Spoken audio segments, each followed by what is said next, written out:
بسم اللہ الرحمن الرحیم۔ السلام علیکم۔ میت کو دفن کرنے کے بعد قبر میں مردے کی پہلی رات کو لیلۃ الدہن کہتے ہیں۔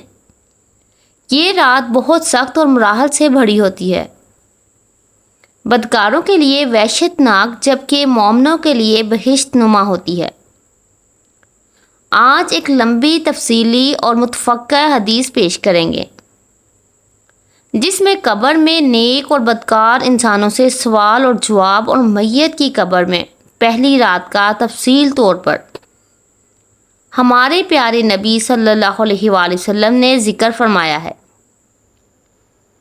موت کے پہلے کچھ گھنٹے اور پہلے دن روح برزخ کے علاوہ اس مادی بدن کے ساتھ ساتھ رہتی ہے، کیونکہ دنیا میں روح کو اس مادی بدن سے انس اور محبت تھی،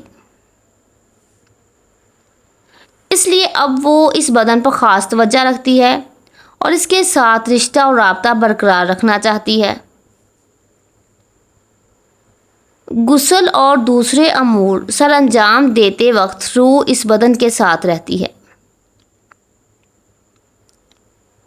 اور اس مادی بدن کو دفن کرتے وقت روح خود کو قبر میں دیکھتی ہے۔ جو ہی میت کو قبر میں رکھا جاتا ہے اسی وقت قبر کی پہلی رات کا آغاز ہو جاتا ہے، اور یہ بہت ہی سخت رات ہوتی ہے جسے میت تجربہ کرتی ہے اور اس سے کوئی چھٹکارا نہیں ہے۔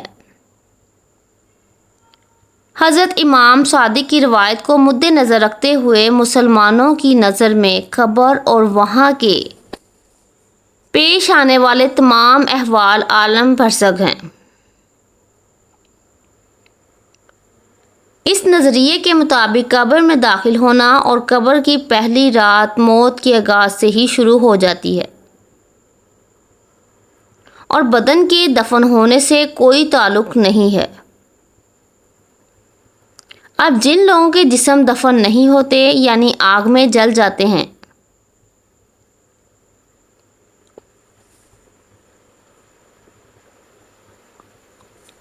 یا پانی میں غرق ہو جاتے ہیں تو ان کی پہلی رات کیسے گزرے گی، اس بارے میں امام طبری بیان کرتے ہیں کہ حضرت امام حسن عسکری کے پاس ایک شخص آیا اور پوچھنے لگا کہ جو لوگ جل جاتے ہیں یا پانی میں ڈوب جاتے ہیں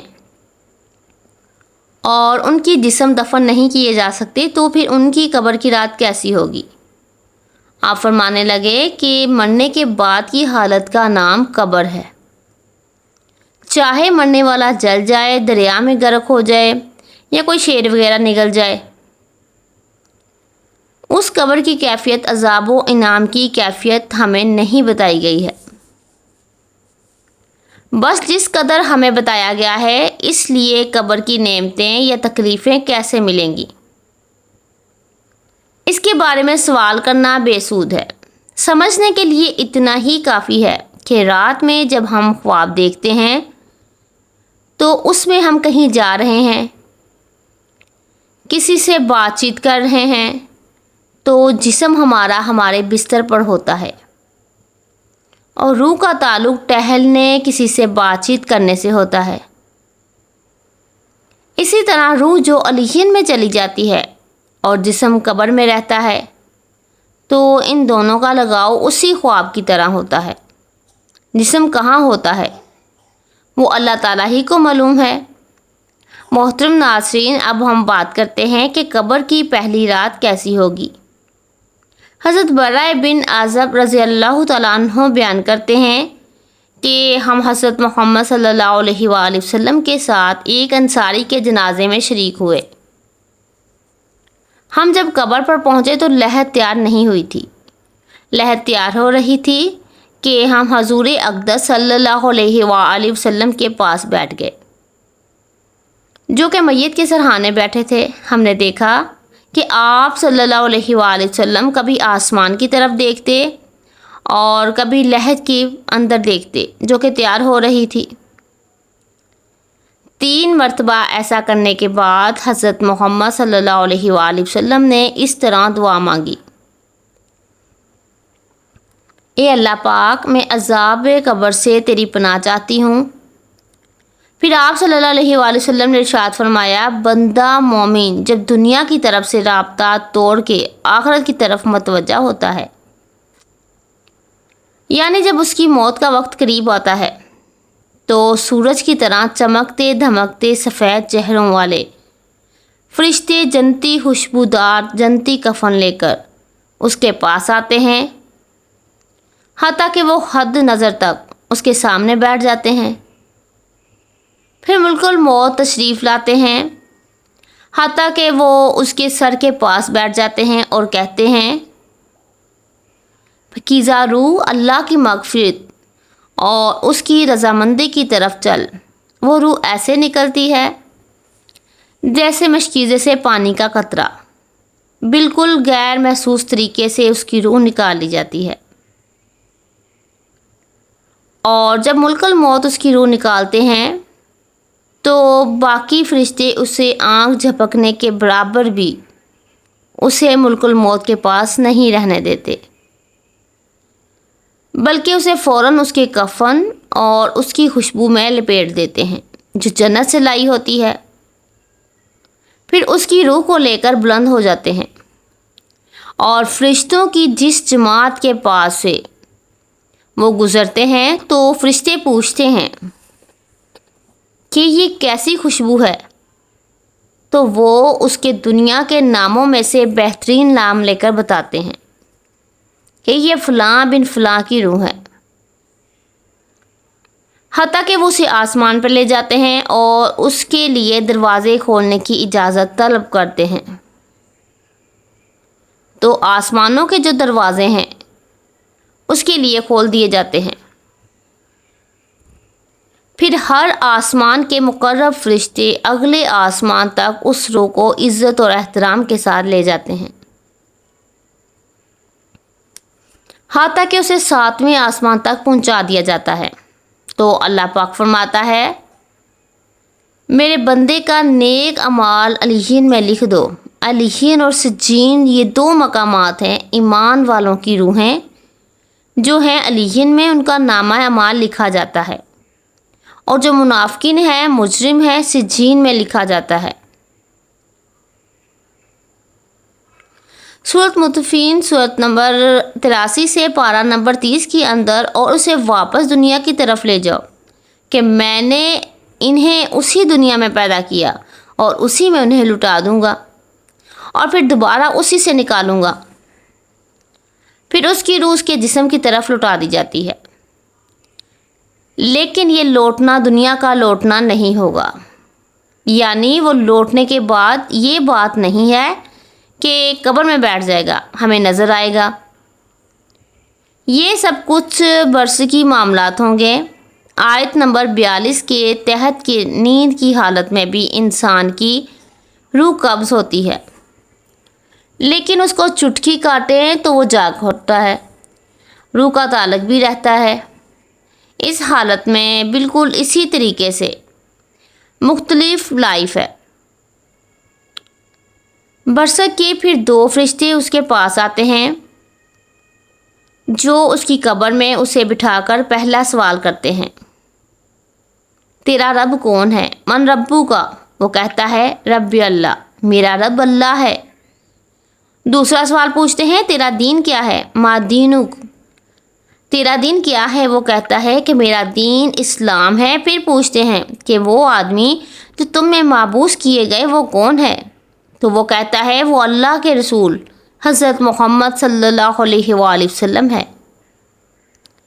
اب جب کہ وہ تینوں سوالات کے جواب دے دیتا ہے تو فرشتے چوتھا سوال ان سے پوچھتے ہیں، تمہیں کیسے پتہ چلا؟ ان 3 سوالوں کے جواب تمہیں کیسے آئے؟ تو وہ کہتا ہے میں نے اللہ کی کتاب پڑھی تھی، میں اس کتاب پر ایمان لایا اور میں نے اس کے حق ہونے کی تصدیق کی۔ پھر آسمان سے آواز آتی ہے، میرے بندے نے سچ کہا اور اس کے لیے جنتی بچھونا بچھا دو، اسے جنتی لباس پہنا دو اور اس کے لیے جنت کی طرف سے دروازہ کھول دو۔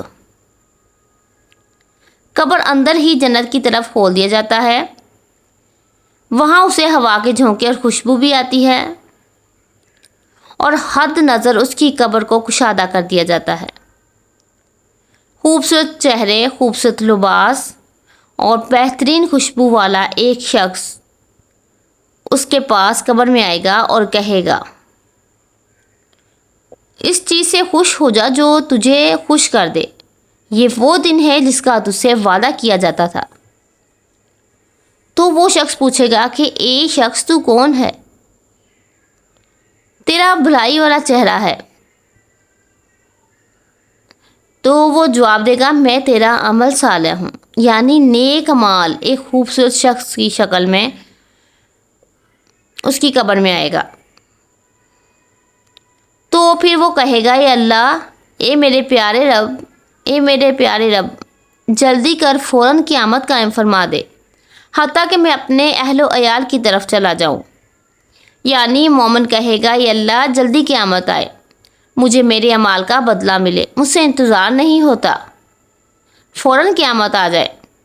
جب کافر و مجرم اور بدکار مسلمان شخص دنیا سے جاتا ہے تو آپ صلی اللہ علیہ وآلہ وسلم نے فرمایا، سیاہ چہروں والے فرشتے نازل ہو کر تا حد نگاہ اس کے پاس بیٹھ جاتے ہیں۔ پھر موت کا فرشتہ کہتا ہے کہ اے خبیث روح، چل اب اللہ کے غضب اور ناراضگی کی طرف۔ یہ سن کر روح چھپنے کی کوشش کرتی ہے اور پورے جسم میں پھیل جاتی ہے۔ تو وہ ملک الموت اس طرح اسے کھینچتا ہے جیسے لوہے کی سلاخ کو گیلے خون میں سے کھینچا جاتا ہے۔ اس کی نسیں اور پٹھے ٹوٹ پھوٹ جاتے ہیں۔ اس کی حالت ایسے ہو جاتی ہے جیسے دہنی ہوئی روئی میں سے کانٹے دار چھری نکالے، تو روئی کے گالے اس میں پیوست ہو جاتے ہیں۔ پھر ملک الموت سے باقی فرشتے اس کی روح کو لے کر پلک جھپکنے کے برابر بھی وہاں رہنے نہیں دیتے، حتیٰ کہ وہ اسے بالوں سے بنے ہوئے کمبل میں لپیٹ لیتے ہیں اور اس سے زمین کے مردار سے نکلنے والی انتہائی بری بدبو نکلتی ہے۔ وہ اسے لے کر اوپر چڑھتے ہیں تو وہ فرشتوں کی جماعت اس کے پاس سے گزرتے ہیں، تو فرشتوں کی جماعت کہتی ہے، یہ کیسی خبیث روح ہے؟ تو وہ کہتے ہیں، یہ فلاں بن فلاں کی روح ہے، اور وہ اس کا دنیا کا انتہائی قبیح نام لے کر بتاتے ہیں، حتیٰ کہ اسے آسمانی دنیا تک لے جایا جاتا ہے۔ اس کے لیے دروازے کھولنے کے لیے درخواست کی جاتی ہے تو آسمان کے دروازے اس کے لیے نہیں کھولے جاتے۔ پھر حضرت محمد صلی اللہ علیہ وآلہ وسلم ہم نے سورۃ الاعراف کی آیت 40 پڑھی کہ ان کے لیے آسمانوں کے دروازے نہیں کھولے گئے، وہ جنت میں داخل بھی نہیں ہو سکتے حتیٰ کہ اونٹ سوئی کے سوراخ سے گزر جائے۔ یہ سورۃ الاعراف کی آیت آپ صلی اللہ علیہ وآلہ وسلم نے پڑھی۔ پھر آپ صلی اللہ علیہ وآلہ وسلم نے فرمایا کہ اللہ تعالیٰ فرماتا ہے، اس خبیث روح کا نامہ اعمال سب سے نچلی کتاب سجین میں لکھ دو۔ پھر اس کی روح کو شدت کے ساتھ پنچا جاتا ہے۔ پھر آپ صلی اللہ علیہ وآلہ وسلم نے فرمایا، ہم نے یہ آیت تلاوت فرمائی سورۃ الحج کی، جو شخص اللہ کے ساتھ شرک کرتا ہے گویا وہ آسمان سے گر پڑا تو پرندے اسے اچک کر لے جائیں یا کسی دور جگہ پر پھینک دیں۔ حضرت محمد صلی اللہ علیہ وآلہ وسلم نے فرمایا، پھر اس کی روح کو وہیں سے نیچے پھینک دیا جاتا ہے اور وہ اپنے جسم میں آ کر گرتی ہے، اور دو فرشتے اس کے پاس آ کر اس سے پوچھتے ہیں کہ تیرا رب کون ہے؟ اب اس سے بھی سوال ہوتا ہے۔ وہ حیرت زدہ ہو کر کہتا ہے، ہائے افسوس، ہائے افسوس، میں نہیں جانتا، میں نہیں جانتا۔ پھر پوچھتے ہیں، تیرا دین کیا ہے؟ وہ پھر حیرت زدہ ہو کر کہتا ہے، ہائے افسوس، ہائے افسوس، میں نہیں جانتا، میں نہیں جانتا۔ پھر اس سے پوچھتے ہیں کہ جو شخص تم میں معبوس کیے گئے وہ کون تھے؟ تو وہ کہتا ہے، ہائے افسوس، ہائے افسوس، میں نہیں جانتا، میں نہیں جانتا۔ پھر آسمان سے آواز آتی ہے، اس نے جھوٹ بولا، اس کے لیے جہنم کا بچھونا بچھا دو، اور بخاری میں الفاظ ہیں۔ اس کے جواب میں فرشتے اس سے چوتھا سوال کیا کرتے ہیں، اور تو نے خود پڑھ کر سمجھنے کی کوشش کیوں نہیں کی؟ یا جو لوگ سمجھے ہوئے تھے، کتاب و سنت پر چلنے والے لوگ تھے، ان کے ساتھ تو کیوں نہیں چلا؟ اللہ تعالیٰ فرماتا ہے اس کے لیے جہنمی بچھونا بچھا دو اور جہنم کی طرف ایک دروازہ کھول دو، وہاں سے گرمی اور گرم ہوا اس کی قبر میں آتی رہے گی۔ اس کی قبر کو اس قدر تنگ کر دیا جائے گا کہ اس کی پسلیاں ایک دوسرے کی اندر داخل ہو جائیں گی، اور ایک کبیہ چہرے والا شخص فتیہ لباس میں، انتہائی بدبودار لباس میں اس کے پاس آئے گا اور اسے کہے گا تمہیں ایسی چیزوں کی بشارت ہو جو تمہیں غمزدہ کر دیں، یہ تیرا وہ دن ہے جس کا تجھ سے وعدہ تھا۔ وہ پوچھے گا تو کون ہے؟ تیرے چہرے سے تو خیر کی توقع نظر نہیں آتی۔ تو وہ جواب دے گا میں تیرا خبیث عمل ہوں جو تو دنیا میں کیا کرتا تھا۔ پھر وہ کہتا ہے اے میرے رب قیامت قائم نہ کرنا، اے میرے پیارے رب قیامت قائم نہ کرنا۔ اللہ پاک سورۃ یاسین کی آیت نمبر 52 میں فرماتا ہے، یعنی جب قبروں سے نکالا جائے گا مجرموں کو، وہ کہیں گے ہائے افسوس، ہمیں کس نے ہماری قبروں سے باہر نکالا۔ تو اللہ تعالیٰ کیا فرمائے گا؟ یہی ہے جس کا وعدہ رحمان نے کیا تھا اور رسولوں نے سچا